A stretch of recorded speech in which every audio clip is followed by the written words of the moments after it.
오늘 갈라디아서 2장 11절에서 16절까지 말씀을 가지고 틈 사탄의 무대라는 제목으로 하나님의 말씀 함께 나누도록 하겠습니다. 오늘 설교 목적은요, 우리가 일상을 살지만 일상을 살면서 하나님과 우리 사이에 틈이 생기는 것을 이제 발견하잖아요. 하나님과 우리 사이에 틈이 그렇게 발견되었을 때 그 틈을 아이쿠 또 실수했네 이 정도로 여기지 않고 아이쿠 큰일 났구나, 내가 주님의 십자가 놓치고 살았구나 라는 것을 번뜩 깨달아서 그 틈을 민감하게 발견하고, 그 틈이 발견되었다라고 하면 민첩하게 다시 십자가로 달려가게 하는데 오늘 설교의 목적이 있습니다. 왜 그래야만 하는가, 그것도 좀 보게 될 거고요. 그렇게 하지 않으면 안 되는 이유도 오늘 말씀을 통해서 좀 보게 될 겁니다. 여러분, 하나님과 나 사이의 틈이 얼마나 자주 생기나요? 하나님과 좀 이렇게 거리감이 느껴질 때 얼마나 이렇게 자주 경험하셔요? 그런 것들을, 그런 일들을, 그런 느낌을. 그러니까 날마다 하나님과 연합하고 그 주님과 동행하는 그 감격도 물론 있지만 실제 그 주님과의 연합이 깨지고 또 주님을 잊어버리는 우리의 실존을 이제 종종 발견하잖아요. 그러니까 솔직히 말씀드리면 매일이잖아요. 매일 발견하게 되는데 그렇게 우리가 왜 이렇게 하나님과의 틈이 자주 생기고 반복적일 수밖에 없는가라는 것은 우리가 이제 몸을 가지고 있는 존재이기 때문에 그래요. 우리가 영적인 존재라고 한다면 그러지 않을 텐데, 우리가 몸을 가지고 있고 이 몸은 이 땅에 이제 익숙하고 친숙하잖아요. 이 땅에 있는 것들에 예민하게 반응하거든요. 그러니까 그 몸을 갖고 있는 우리가 이제 그 몸의 영향을 이제 계속 받고 있는 것이죠. 그래서 죄에 친숙하고 이 땅에 친숙한 우리의 몸이 그렇게 세상에 죄에 반응하느라 우리의 마음도 거기에 이제 휩쓸려 버려서 하나님과의 연합이 때로는 반복적으로 깨어지고 끊어지고, 그래서 하나님이 멀리 계신 하나님처럼 느껴질 때가 이제 있다라는 것이죠. 그럼에도 불구하고 이제 그러는 나의 실존, 그러니까 이 땅을 좋아하고 죄에 익숙한 나의 실존을 생각하면 이게 뭐 잠시 뒤에도 말씀드리겠지만 죄책감이 아니라 이제는 하나님의 은혜가 정말 놀랍구나라는 것을 이렇게 느끼게 돼요. 어떤 이유냐면 우리가 만약에 그렇게 하나님과의 틈이 생겨서 하나님과의 거리가 멀어져서 내 마음이 하나님과 연결되어 있지 않고 이 땅에 그리고 그 죄에 연결되어 있을 때 하나님의 구원을 철회하신다고 한번 생각해 보세요. 아니면 하나님이 자비롭고 은혜로우신 분이라고 하셨으니까 한 번 틈은 허용해 주시지만 삼진 아웃제를 적용하셔서 3번까지만 용서해 주신다고 한번 생각해 보자고요. 하나님의 구원을. 그럼 여러분, 예배드리러 올 수 있는 사람이 있을까요? 설교할 수 있는 사람이 있을까요?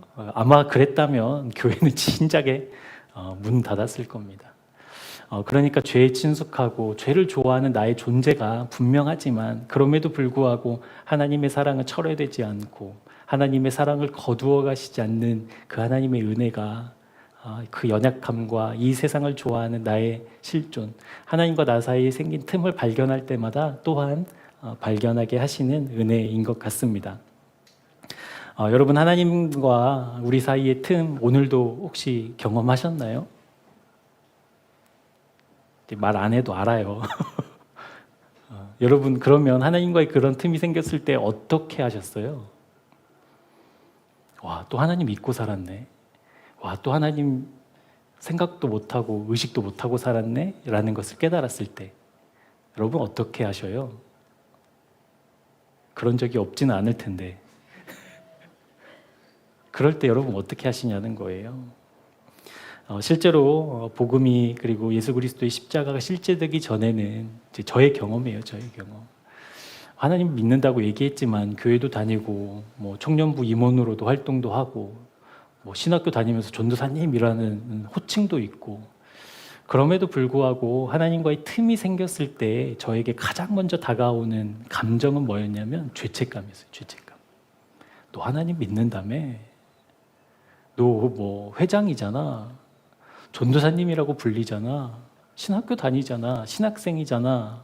누구보다도 하나님 잘 믿는데 왜 그 죄에 또 넘어져? 하나님 믿는 거 아니야? 라는 죄책감. 여러분도 다 느껴보셨죠? 그러니까 하나님과 나 사이에 틈을 발견하면 할수록 더 깊은 죄책감을 느끼는 거예요. 그러니까 이 죄책감이 깊어지고 깊어지면 어떻게 반응을 하냐면 이제 죄를 짓기 전에 알아요. 이 죄에 빠질지 안 빠질지. 그래서 죄를 앞에 두고 온갖 핑계를 대면서 그 죄에 빠질 준비해요. 하나님 아시죠? 아니 모든 것을 아시니까 이 상황은 아시죠? 그래서 하나님이 이때는 잠시 다른 사람에게 신경 쓰느라 나한테는 신경 안 썼으면 좋겠는 감정. 하나님이 지금 내가 하고 있는 이 똑같은 죄에 반복적으로 빠지고 있는 죄에 하나님이 다른 것을 쳐다보시느라 나는 안 쳐다보셨으면 좋겠다는 그런 감정. 그리고 이런저런 핑계 다 대면서 사회적으로 문화적으로 막 온갖 핑계를 다 대면서 하나님 이렇게라도 안 살면 어떡해요 나. 내가 신학생이지 수도사는 아니잖아요 막 이러면서 죄를 짓던 그 죄책감을 어떻게 떨쳐보려고 조금이라도 가볍게 해보려고 몸부림치던 때가 있었더랬죠.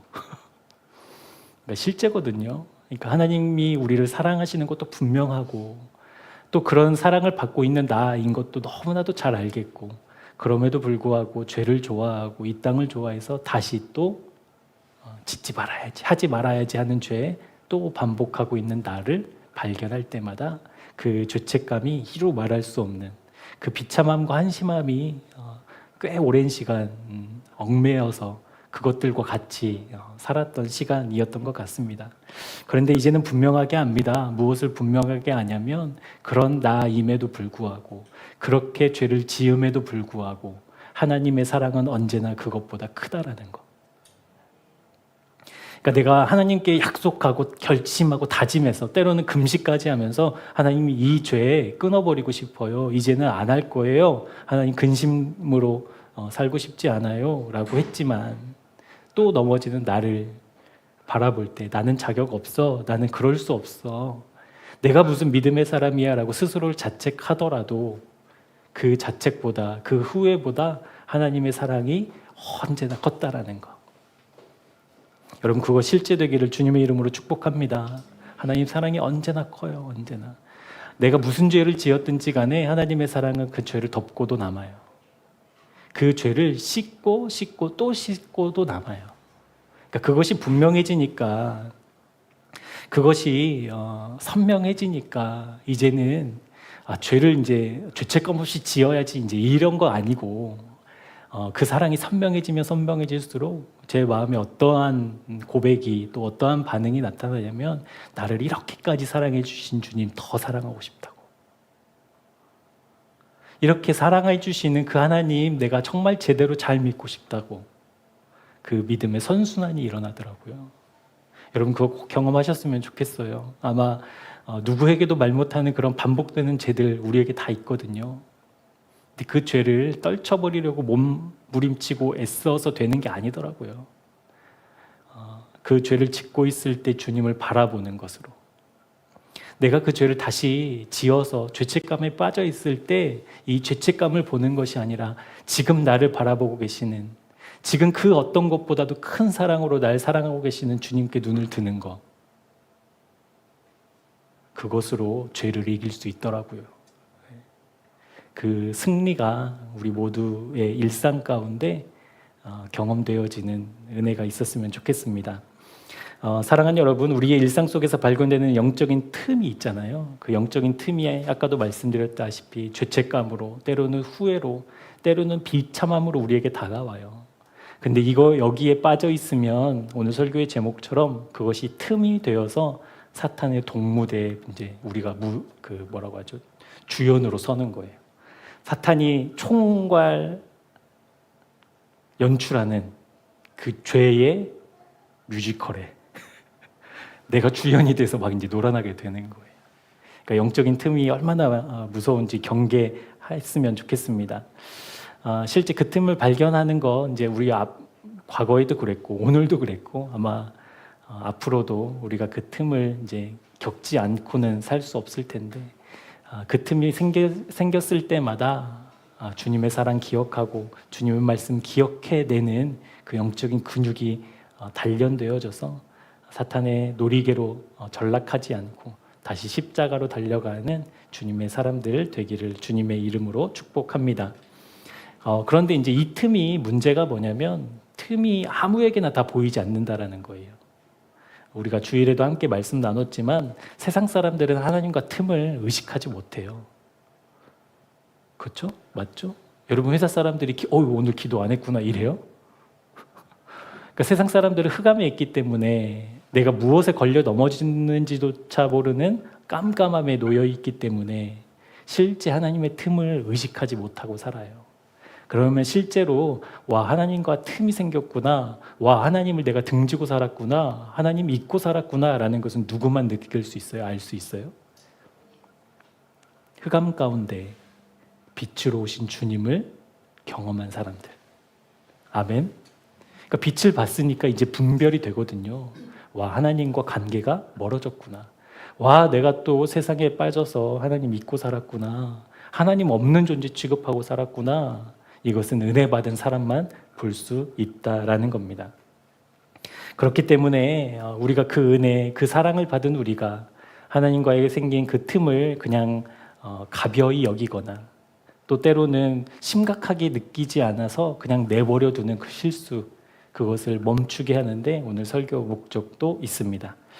무엇보다도 우리 모두가 하나님께서 부르신 주님의 몸된 교회로 부르신 여러분들이 하나님을 사랑하는 것에 더 애쓰는, 하나님을 더 사랑하고 싶은 마음의 열망이 우리의 마음 가운데, 심령 가운데 솟아나서 우리를 넘어뜨리고 잡아뜨리고 하나님께 나아가지 못하게 발목 잡는 그 사탄의 유혹 앞에 당당하게 십자가로 달려나아가는 그 승리, 우리가 정말 기쁨으로 경험했으면 좋겠습니다. 근데 온라인 예배가 멈췄대요. 또 어쩔 수 없어요. 이제 누가 도와줄 수가 없기 때문에 목사님께 설교를 맡기고 이걸 만질 수가 없어요. 온라인 녹화로 들으십시오. 제가 어쩔 수 없습니다. 네. 지난주부터 주일부터 계속 그러네요. 뭐가 좀 안 맞는지. 우리 주님을 사랑하고 또 우리 주님과의 관계가 벌어지지 않고 우리 주님과의 관계가 그 벌어진 상태로 견고해지지 않도록 여러분 민감한 영적인 사람이 되세요. 그걸 위해서 우리 꼭 기도하셔야 돼요. 좋은 게 좋은 거라고 이제 이런 식으로가 아니라 실제 하나님 보시기에 실제 하나님의 그 사랑이 정말 현실되기를 원하고 기도하고 소망하는 우리 모두가 되기를 주님의 이름으로 축복합니다. 여러분, 이 영적인 틈을 우리가 늘 경계해야 되는 이유가 있어요. 이것이 물론 우리의 생명과도 직결되어 있는 문제이기도 하지만 누구나 이 틈이 생길 수 있다라는 점이에요. 그러니까 믿음이 좋아서 이 틈이 생기지 않고 믿음이 연약해서 틈이 자주 생기는 것이 아니라 누구에게나, 그러니까 하나님과 관계 맺은 사람이라면 누구에게나 이 틈이 생길 수 있기 때문에 우리가 이 영적인 틈을 늘 경계해야 한다라는 사실입니다. 오늘 본문에 보면 사도 바울이 베드로를 책망한 한 사건을 이야기해요. 그게 이제 11절에 보면 게바가 안디옥에 이르렀을 때라고 이야기를 하고 있습니다. 이때가 언제일까? 그러니까 베드로가 안디옥에 도착했을 때가 언제일까? 성경학자들은 이때를 주후 한 49년 정도 이야기를 하더라고요. 그러니까 예루살렘 공회의가 끝나고 안디옥에 아마 베드로가 갔을 것이다. 그때가 이제 주후 한 49년 전후. 우리 예수님이 언제 돌아가셨죠? 33살에. 그러면 대충 33년, 4년 이렇겠죠? 이해되시죠? 그럼 이제 몇 년 정도 지난 사건이에요, 이게. 예수님 돌아가시고 부활하시고 승천하시고 막 그 영광과 그 초대교회가 세워진 이후에 한 3, 4년, 많으면 한 5, 6년, 15, 5, 6년. 여러분 한번 생각해 보자고요. 마가의 다락방에 성령이 임했어요. 그래서 이제 거기가 처음 이제 교회가 됐잖아요. 그래서 그 성령을 받은 사람들이 세계 곳곳으로 각 지방으로 퍼져나가서 디아스포라, 그래서 이제 각 지역의 교회들을 세우고 믿음의 공동체를 세우고, 그로부터 한 10년에서 한 15년 정도 이렇게 시간이 지났다고 하면 여러분 그때가 초대교회 입장에서는 이제 좀 자리 좀 잡은 때쯤 되잖아요. 좀 우리가 예를 들면 우리가 한 직장에 일을 할 때 한 10년 정도 일하면 그 일이 어떤 일이든지 이제는 약간 이제 전문가 소리 듣잖아요. 들어본 적이 없어서. 그러니까 내가 뭐 예를 들어서 뭐 서예를 한다라고 하면 서예를 한 10년 정도 했다면 취미로라도 했다고 해도 이제 어느 정도 경지에 오르는. 그러니까 교회가 처음에는 뭐 조직도 없고 규모도 없고 교회라는 뭐 명확한 이렇게 뭐 법도 없었기 때문에 자기 나름대로 그 안에서 복작복작은 살았겠지만 한 10년 정도 그렇게 교회가 지나고 나면 이제 어느 정도 이제 조직들도 생기고 이제 든든하게 성장해가는 때가 한 10여 년 좀 되는 것 같아요. 그러니까 우리 교회를 생각해 보면 딱 맞는 것 같죠. 우리가 한 테크노밸리 있을 땐 7, 8년 사실 그냥 열심만 있었지 어떤 방향이 여기인 거는 같은데 서로 다 확신하지 못하고 그냥 목사님들이 가자 그러면 네 한번 가보죠 이제 막 이런 식이었다라고 하면 이제 한 근 10년 돼가는 요즘은 좀 여러분도 방향이 명확하구나 좀 이런 거 느끼시죠? 그러니까 그 정도의 이제 일들이 일어났을 때가 이제 지금 사도 바울이 베드로를 책망하고 있는 그때인 것 같아요. 근데 여러분 오늘 바울에게 책망받았던 이 베드로는 누구죠? 우리 베드로의 별명이 있잖아요. 무슨 제자? 수제자. 그러니까 예수님과 함께 동거동락했던 12명 중에 최고. 헌신으로나 열심으로나 아니면 순전한 마음으로나 주님과 그 동역하는 그 동역의 일을 따져보거나 어떤 것으로 하더라도 베드로를 따라올 사람이 없었다라는 거예요. 그래서 베드로를 수제자 이렇게 부르잖아요. 그러니까 수제자라고 불리우는 사람들이 인정하는 것뿐만 아니라 예수님이 중요한 사역이 있을 때마다 베드로를 꼭 데리고 다니시잖아요. 베드로와 요한 이렇게. 그러니까 베드로는 예수님의 사역에 있어서 정말 중요한 동역자였어요. 그래서 그것들을 초대교회 성도들도 알고 있었기에 초대교회가 성장하고 또 세워지는 그 과정 가운데에 베드로는 교회의 리더로 뭐 어울리진 않지만 교회 대표로 불리울 만큼 베드로는 그렇게 인정받고 권위가 있었던 사람이었다라는 겁니다. 여러분 교회 안에서 그 정도 위치라고 한다면 여러분 하나님의 틈이 생기지 말아야잖아요. 그러니까 예를 들어서 이제 우리 교단에 우리가 예수교 장로회 통합측이잖아요. 통합측 교단에 최고 말이 좀 이상하지만 하여튼 최고 총회장이 이제 계셔요. 교단을 대표하는 총회장이. 근데 이 총회장이 하나님과의 틈이 생겨버렸어. 이거는 이제 우리가 용납 못 하잖아요. 어떻게 그럴 수 있냐고 막 뉴스에 나잖아요. 그러니까 그러면 안 돼. 그러면 안 되는 자리야 거기가. 그거 아무나 갈 수 없어. 웬만한 믿음과 웬만한 헌신으로는 갈 수 없어. 그러니까 그 사람들은 능히 사탄의 유혹을 이기고 하나님과의 틈이 생기면 안 된다고 여기잖아요. 근데 베드로가 지금 그런 자리였다니까요. 교회에서. 근데 베드로가 어떻게 돼요? 넘어져요. 유혹을 당해요.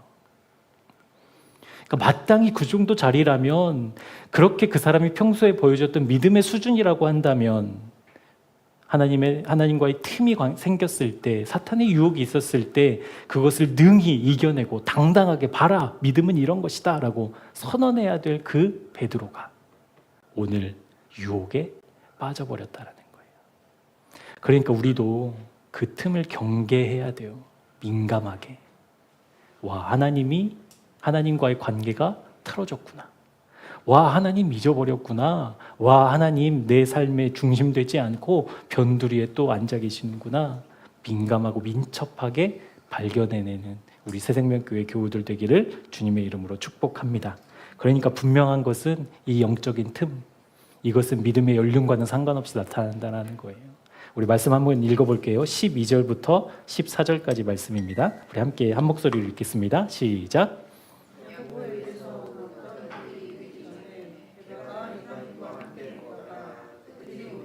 그가 할례자들을 두려워하여 떠나 물러가매 남은 유대인들도 그와 같이 외식함으로 바나바도 그들의 외식에 유혹되었느니라. 그러므로 나는 그들의 복음이 진리를 따라 바르게 행하지 아니함을 보고 모든 자 앞에서 게바에게 이르되 내가 유대인으로서 이방인을 따르고 유대인답게 살지 아니하면서 어찌하여 억지로 이방인을 유대인답게 살려 하려느냐 하였노라. 지금 어떤 일이 생겼냐면 그렇게 베드로가 인정받고 교회의 리더로 추앙받는 그때에 이제 어떤 틈이 생겼냐면 사상의 틈. 이것을 조금 쉬운 말로 좀 우리 피부에 와닿게 말로 바꾸자면 문화의 틈이 생긴 거예요. 그러니까 너무 익숙한 것에. 무엇이냐면 베드로는 유대인이었잖아요. 그러니까 유대인이기 때문에 유대인에게 있는 그 유전학적으로는 아니지만 이방인에 대한 그 싫어하는 이방인을 배척하는 그 막 민족의 DNA가 있잖아요.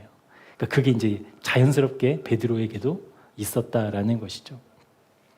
그러니까 유대인이 이방인 하면 이제 떠오르는 이미지들 제가 여러 번 말씀드렸지만 지옥의 불쏘시개 이방인들.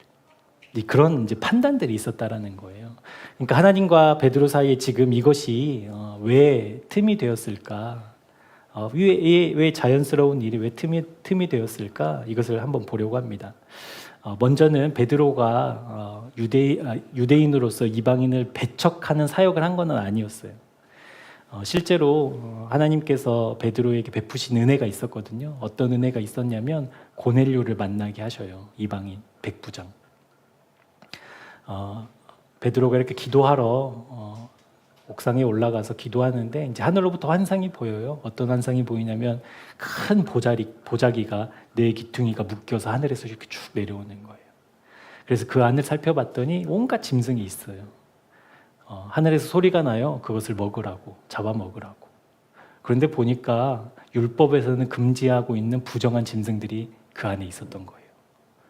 뱀도 있었겠고 돼지도 있었겠고 완전히 그런 거.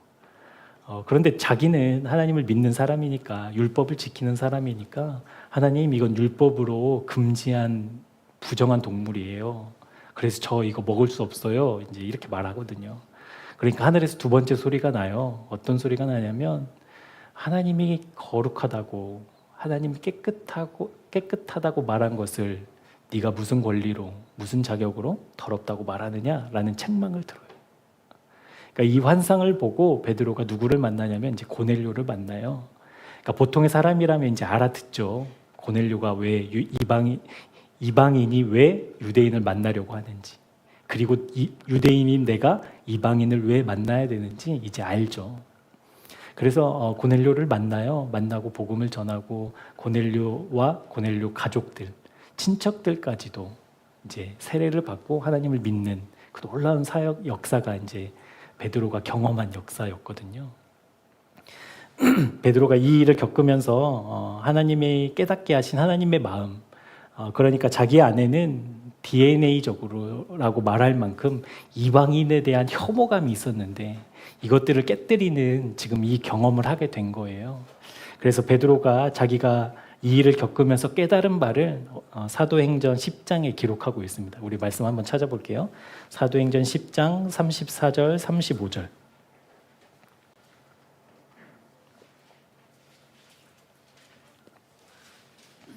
사도행전 10장 34절 35절 우리 같이 한 목소리로 읽도록 하겠습니다. 시작.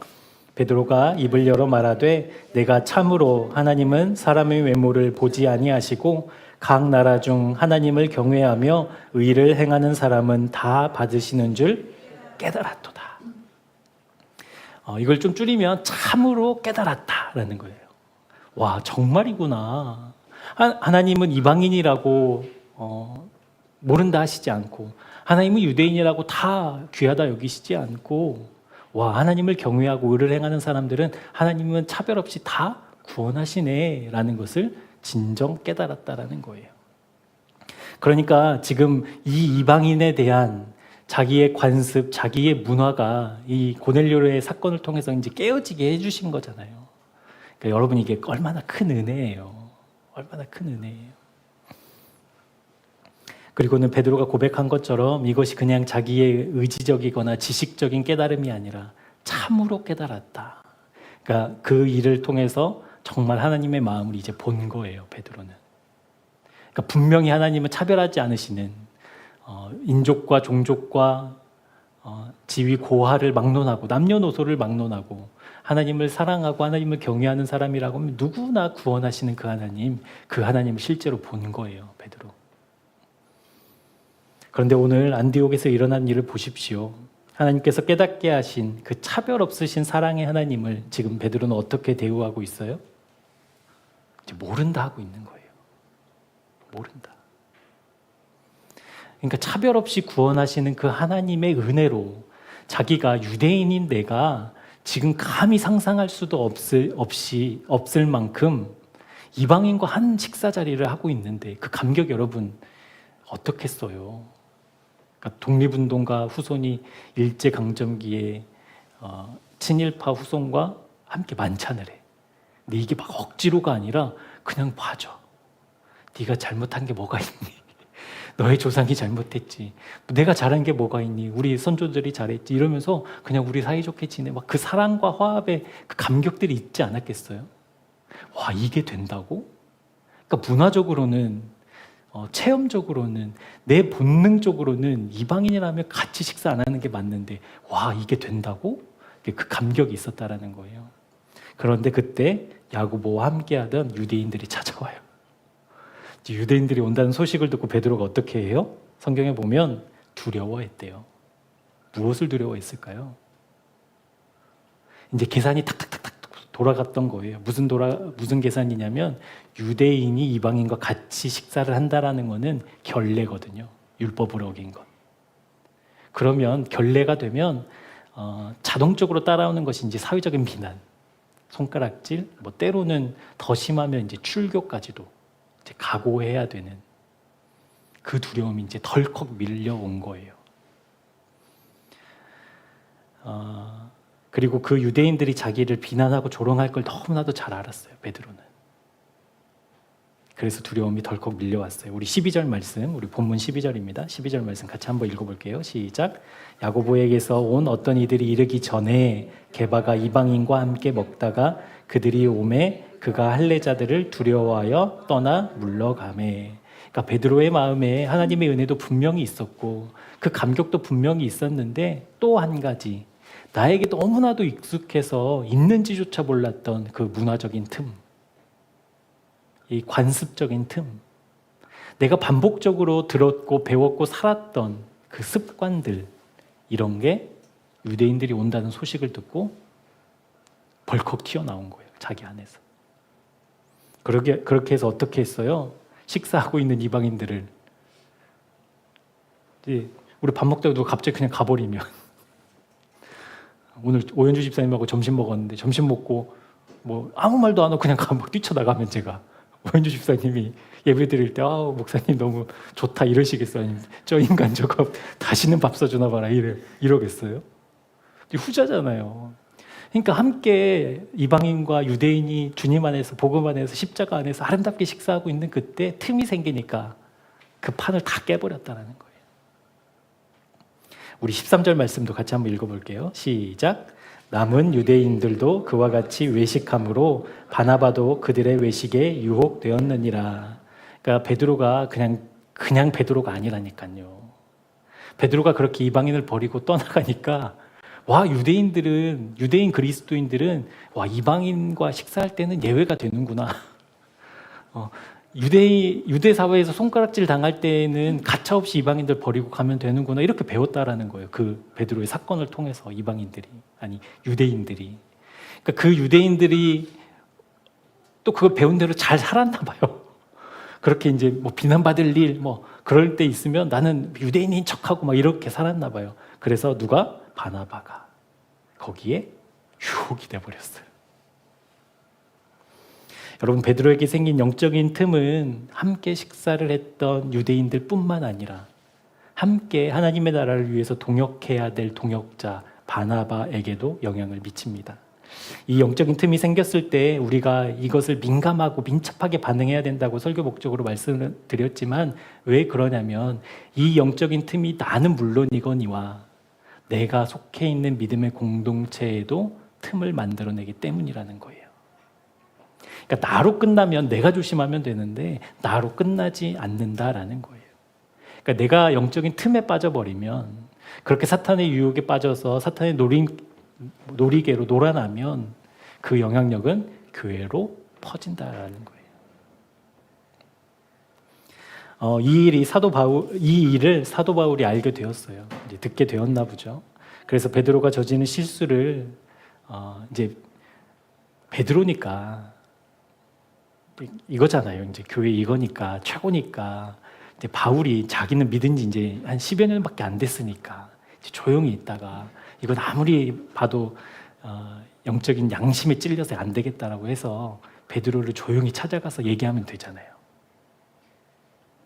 체면이 있으니까 교회를 생각해서, 뭐 제가 이제 예를 들어서 막 이렇게 교회 오다가 여기 앞에서 막 신호 위반하고 막 했는데 오인주 집사님 봤어. 그래서 저 여러분께 얘기 드릴 게 있습니다. 그래서 막 우리 주일날 식사하는데 막 그것을 얘기해버려. 목사님이 말이에요, 과속하고요. 이러면 여러분 제 체면이 어떻겠어요? 그냥 저한테 조용히 얘기해 주시면 알아들어요. 여러분, 베드로가 왜 못 알아들었겠어요? 그걸 바울이 가서 이런 일이 있었다면서요. 와, 어떻게 그럴 수가 있어요? 믿음의 사람이 그럴 수 없지요 라고 얘기해도 베드로 알아들어요. 후회하고 뉘우치고 회개했을 거예요. 그런데 바울이 어떻게 이 문제를 해결하는지 우리 14절입니다. 14절 눈을 한번 보셔요. 그러니까 바울이 그 소식을 듣고 베드로에게 이야기를 하는데 누구 앞에서 이야기를 해요? 모든 자 앞에서. 모든 자 앞에서 지금 베드로가 한 실수를 다 공표해버린 거예요.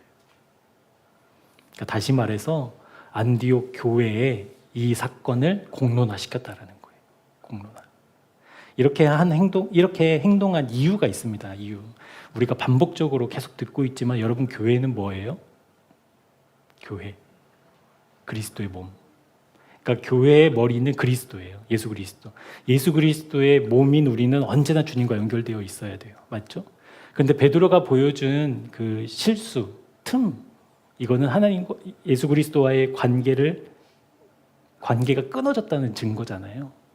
그러니까 베드로가 실제 그 짧은 순간에 하나님의 은혜를 잃어버렸기 때문에 나에게 비난하고 나에게 조롱할지도 몰라, 나를 책망할지도 몰라, 유대인들이니까 라는 그 두려움이 더 커서 그 틈이 생겨서 자리를 박차고 도망가 버렸잖아요. 그러니까 그리스도의 몸인 우리가, 교회된 우리가 지금 그 틈이 갈라졌다라고 하면, 그 틈이 생겼다라고 하면, 그 관계가 끊어졌다라고 하면 이것은 그만큼 심각한 일이라는 거예요. 그러니까 바울이 요구했던 거는 그거예요. 베드로가 잘못했어 이 이야기를 하려는 게 아니라, 우리는 각자 다 그리스도의 몸인데, 나도 그리스도와 연결된 몸이고 당신도 몸이고 베드로도 몸인데, 베드로가 그렇게 유혹을 받아, 그렇게 관습의 틈이 생겨 하나님의 은혜를 잃어버리는 이 사건이 베드로만 비난할 게 아니라 우리 스스로를 돌아봐야 돼. 우리에게도 일어날 수 있는, 얼마든지 일어날 수 있는 일이야. 그러면 안 돼. 우리는 단 한순간도 머리 대신 그리스도와 끊어질 수 없어. 그걸 꼭 기억해야 돼라는 것을 교회를 든든하게 세우는 일에 썼다라는 거예요.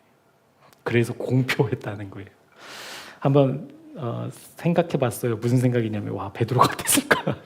베드로의 이제 막 모르겠어요. 베드로니까 좀 옷도 좀 이렇게 좋은 거 입지 않았을까? 막 그렇게 입고 막 베드로 왔다 그러면 막 자리도 마련해주고 이런 분위기에서 베드로 잘못했다고 막 이러면, 와, 베드로 어땠을까? 이런 상상도 했지만 사도 바울이 하여튼 머리 대신 교회의 머리 대신 주님과 몸된 우리의 관계, 그것을 바로 세우는데 지금 이 일을 이야기했다라는 겁니다. 그러니까 바울은 먼저 교회를 생각했어요. 교회. 베드로의 체면도 중요하죠. 교회의 대표자인데, 교회를 대표하는 인물인데 이 인물을 보호하는 것도 중요하지요. 그런데 바울에게는 교회가 더 중요했어요. 바울에게는 머리 대신 그리스도와 연결된 교회들이 더 중요했어요. 이해되시죠? 여러분, 우리 교회도 그런 교회 되었으면 좋겠어요. 경계하고 여러분 스스로 막 하는 거 그냥 해프닝이지만 이제 목사가 막 그러면 여러분 이제 이거는 좀 심각하잖아요. 그러니까 저 스스로도 그렇고 우리 먼저 교회된 우리 교회는 주님과 연결돼 있어야 돼.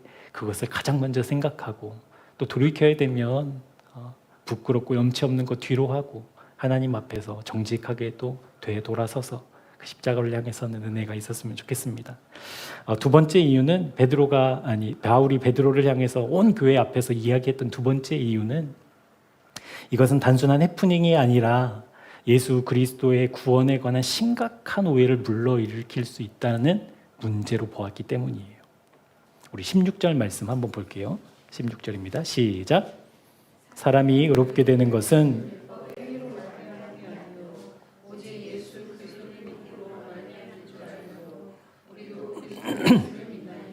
이는 우리가 율법의 행위로서가 아니고 그리스도를 믿음으로써 의롭다 하심을 얻으려 함이라. 율법의 행위로서는 의롭다 함을 얻을 육체가 없느니라. 아멘. 여러분, 이 문제가 우리가 갈라디아서를 처음부터 좀 보면서 거짓 형제들, 가만히 들어온 거짓 형제들이 벌인 일이었잖아요. 예수 그리스도의 구원 중요하지, 믿어야지. 그런데 그거 알아? 정말 믿는다면 증표가 있어야 돼.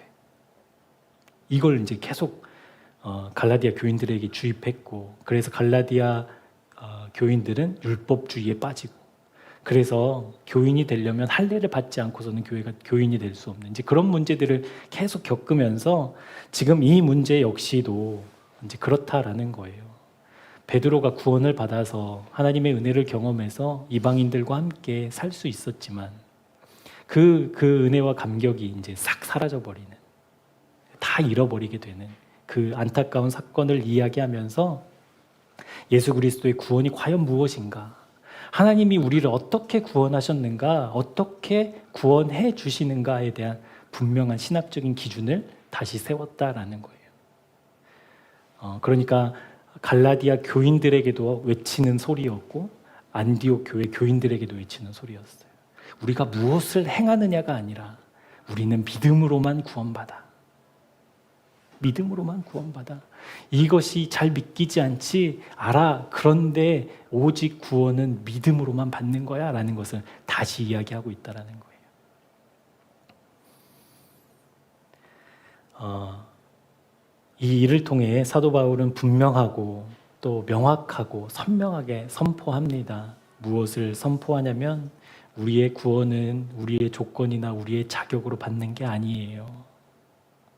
베드로이기 때문에 안전하고 여러분은 당연히 시험 받는 게 아니에요. 우리의 자격과 조건은 주님의 구원하심과는 아무 상관이 없어요. 우리의 구원은 오직 주님께서 결정하시는 일이고 하나님이 우리에게 베푸시는 선물이에요. 그러니까 믿음으로 기쁘게 받아요 라는 그 하나님의 사랑, 그 구원하심, 그것을 교인들에게 다시 선포하고 있다라는 사실입니다. 그래서 그 베드로를 통해서 생겼던 그 틈이 교회 전체로 퍼져나가고, 그리고 그것을 배워서 똑같이 행동하는 사람들이 생겨나지 않도록, 교회의 문화로, 교회의 분위기로 자리 잡지 못하도록 베드로에게는 굉장히 미안한 일이지만, 굉장히 염치 없는 일이지만 그럼에도 불구하고 주님의 몸된 교회를 세우는 사도 바울의 이 외침 우리에게 하고 있다라고 믿으시고 들으셨으면 좋겠어요. 우리에게도. 그렇다라고 한다면 여러분, 베드로도 경험한 이 영적인 틈이 왜 생기느냐라는 거예요. 왜 생기느냐? 누구나가 다 겪고 있는데 이 영적인 틈이 왜 생기냐? 오늘 좀 두 가지를 함께 좀 보고 말씀을 마치려고 합니다. 첫 번째 이유는요, 망각이에요. 망각. 잊어버리기 때문에 틈이 생겨요. 하나님의 은혜와 하나님의 사랑을 잃어버릴 때 틀림없이 틈이 생기죠. 틀림없이 틈이 생기죠. 우리 말씀을 제가 한번 읽어드릴게요. 여러분 쓰시고 한번 집에 가서 한번 읽어보셔도 좋을 것 같아요. 이사야 51장 12절 13절입니다. 이사야 51장 12절 13절 제가 읽어드릴게요. 이르시되 너희를 위로하는 자는 나 곧 나이니라. 너는 어떠한 자이기에 죽을 사람을 두려워하며 풀같이 될 사람의 아들을 두려워하느냐. 하늘을 펴고 땅의 기초를 정하고 너를 지은 자 여호와를 어찌하여 잊어버렸느냐. 너를 멸하라고 준비하는 저 학대자의 분노를 어찌하여 항상 종일 두려워하느냐. 학대자의 분노가 어디 있느냐라고 하나님 이스라엘 백성에게 선포하시잖아요. 왜 우리를 학대하는, 우리를 공격하는 사람들의 손이 두려워요? 이사야는 뭐라고 이야기하고 있어요?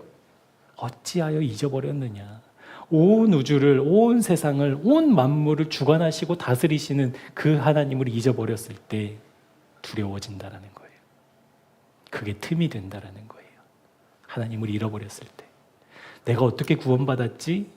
내가 무슨 은혜를 받았지? 라는 것을 잃어버릴 때 베드로가 거침없이 이방인을 뒤로하고 자리를 박차 일어났던 것처럼 내가 받은 은혜가, 내가 받은 구원이, 내가 받은 그 십자가의 사랑이 무엇인지를 잃어버렸을 때 죄에 빠져서 또 자격 없는 나를 한탄했던 죄책감처럼 하나님을 잃어버리면 틀림없이 틈이 생깁니다.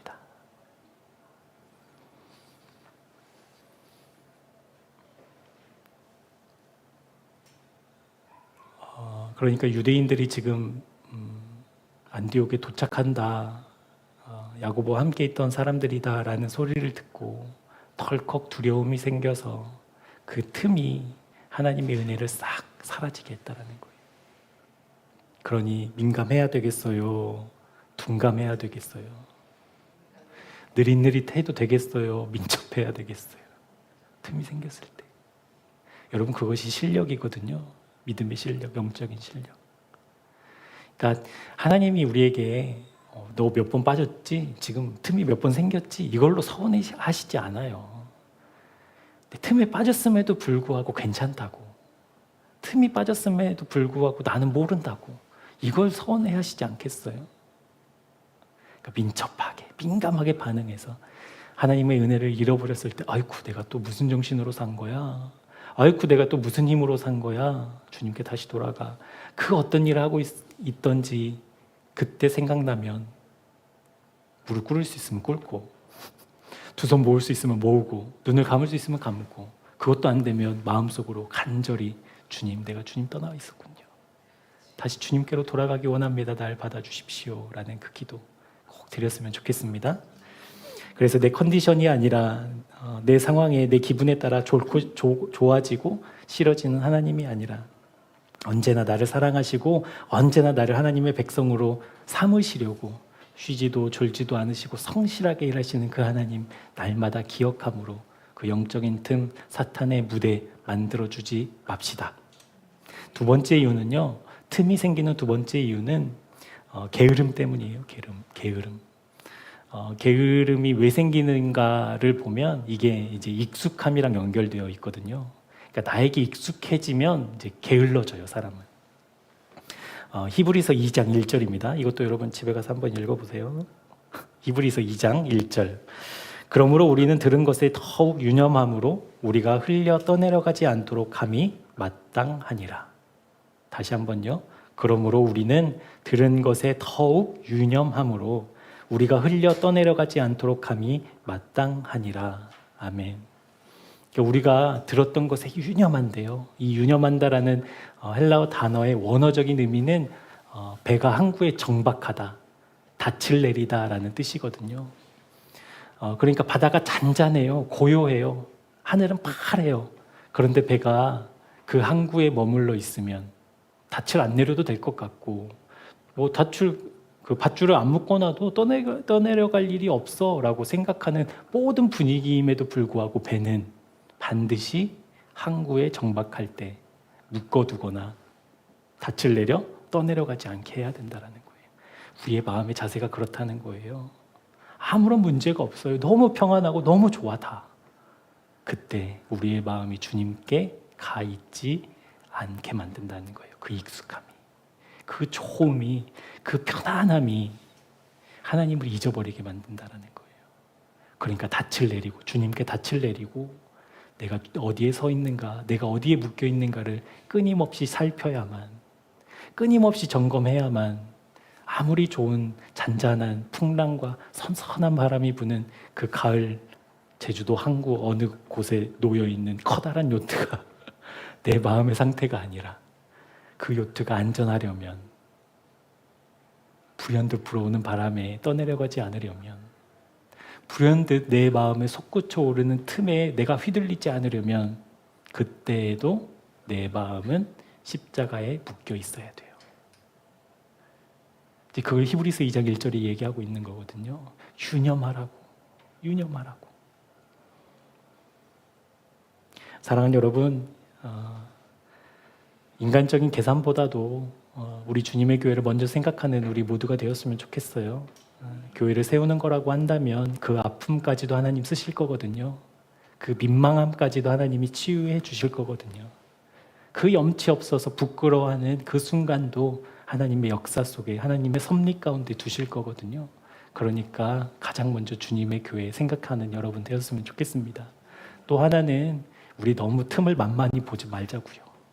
우리는 이미 승리한 사람들이기는 하나, 우리가 익숙함에 빠져서, 편함에 빠져서, 안전함에 빠져서 그 틈이 하루 이틀 지속되면 틀림없이 우리가 의식하지 못하게 돼요. 그때 하나님의 은혜로 다시 돌아오려면 너무나도 많은 힘과 에너지 쏟아야 되는데, 하나님 날마다 그래서 그 십자가가 현실되기를 원한다고 우리 기도하자고 누누이 말씀드리잖아요. 누누이 정말 실제돼야 된다고.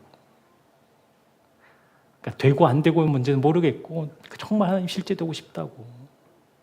그 기도 멈추지 않고 늘 깨어서 우리 사탄의 놀이기계가 아니라 하나님의 손에 들린 바 쓰임받는 주님의 사람들, 주님의 교회 되기를 축복합니다. 기도하겠습니다. 교회의 머리 되신 주님, 주님이 다스리시고 통치하시는 주께서 기뻐하시는 그런 교회가 되게 해 주옵소서. 오늘 베드로가 유대인들의 시선을 의식하고 실수했던 일을 통해 하나님과 나 사이에 생겨서는 안 되는 틈을 경계하게 하시니 감사합니다. 주님을 기억하고 주님과 동행하는 믿음의 훈련들이 쌓이고 쌓여 날마다 주님을 잊지 않고 살아가는 성도 되게 하여 주옵소서. 누구에게나 언제나 이 틈이 생길 수 있습니다. 하나님의 은혜를 잊지 않고 익숙함에 속아 넘어지지 않게 하셔서 온전히 주님께 사로잡혀 주님의 인도함을 받는 우리 각자, 우리 새생명교회 되게 하여 주옵소서.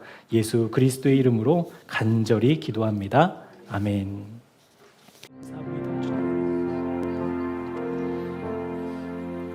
하나님, 우리는 연약하고 무지하며 그 어느 것 하나 감당할 수 없는 존재입니다. 그런 나인 줄 알면서도 또 마음에 틈이 생겨 내가 주인이 되려고 하는 못난 우리를 용서해 주옵소서. 마귀는 쉬지도 않고 하나님과 나 사이에 틈을 만들려고 유혹합니다. 그때를 민감하게 깨닫고 알아채는 영적으로 깨어있는 우리 모두가 되게 해 주십시오. 상황을 분별하고 판단하고 결정하는 것이 우리에게 허락되지 않았습니다. 우리는 오직 주님께 연결되어 주님 안에 거하는 것을 명령하셨습니다. 주님의 말씀에 순종하며 늘 깨어 주님과 함께 동행하는 새생명 교우들 되도록 은혜와 믿음 부어 주옵소서. 하나님을 잊어버리는 망각과 익숙함에 속아 게으름에 빠지는 것을 경계합니다. 날마다 주님과 함께 연결되어 있어야 하는 줄기임을 잊지 말게 하시고 주님과 나 사이에 틈이 생겼을 때 주저함 없이 십자가로 달려나아가는 순종의 마음 허락해 주옵소서. 이제는 우리 구주 예수 그리스도의 은혜와 하나님 아버지의 측량치 못할 사랑하심과 성령 하나님의 늘 깨어있도록 가르치시고 인도하시고 붙드시는 역사가 마귀에게 틈을 내어주지 않도록 늘 깨어 십자가로 달려나아가기를 간절히 기도하는 주님의 사람들과 가정과 생업과 우리 교회 위에 지금부터 영원토록 함께하옵시기를 간절히 축원하옵나이다.